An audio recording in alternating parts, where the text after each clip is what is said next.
So we're going to cover character traits and how to identify them. And the thing that we're going to use to help us with that is TONAP. We're going to nap. And how this is going to help us is that each letter is going to stand for what we want to keep in mind when we're thinking about how a character responds to trouble, to others, to nature, to being alone, and to times of plenty, because these are all different circumstances in which different traits will present themselves differently.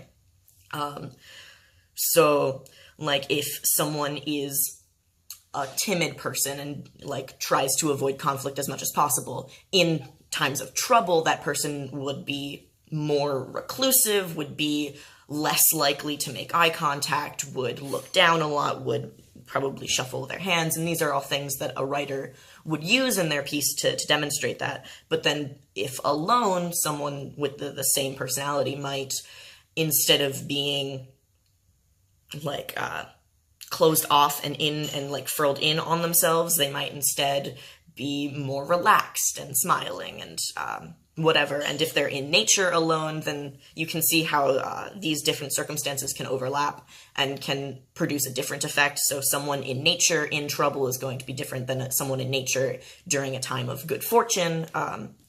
Yeah, so that all makes sense? Yeah. So what trait could you give as an example appearing as in two different manners in different circumstances of to nap?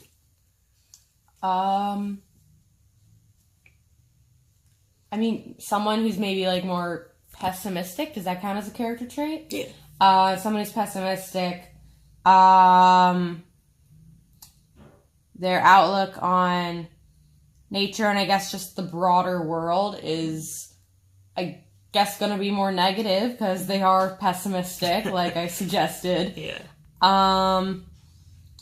And when it comes to interacting with others, I feel like that pessimism's maybe going to like kind of sneak its way into conversation. Mm-hmm.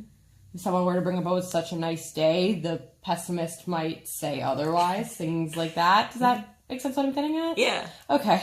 Yeah. Okay, great. And so, like, you're kind of implicitly comparing the pessimist to the optimist, but like a pessimist in times of trouble versus a pessimist in time of good fortune, how would the pessimism present itself differently in those circumstances? The same character across two different parts of to nap, rather than comparing the pessimist to someone else.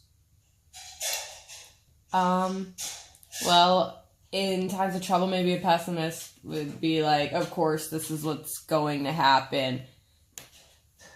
What else would possibly happen? If they were in a time of good fortune, is how you're wording it? Prosperity even. They might have they possibly could be in a good mood for once, I guess, and kind of be like, "Oh, this is actually really cool. This is such a nice thing I'm going through." On the other hand, they could potentially even be thinking, "It's nice, but it's not going to last." Waiting for the other shoe to drop. Yes. Yeah. Okay, cool. So we're going to look at this excerpt from Plato's Meno, translated by Benjamin Jowett. What has just happened is Meno has presented Socrates with a list of virtues when he asked for what virtue is. So his response is basically, "You have given me a bunch." Now, the same way that a bunch of bees are still called bees, regardless of their differences, can you tell me what a virtue is that makes them all virtue?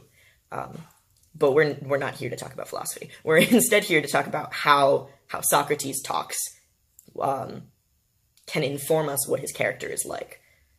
So if you could identify which things from to nap we are looking at in this circumstance, which category or categories this falls under, and then we'll go from there.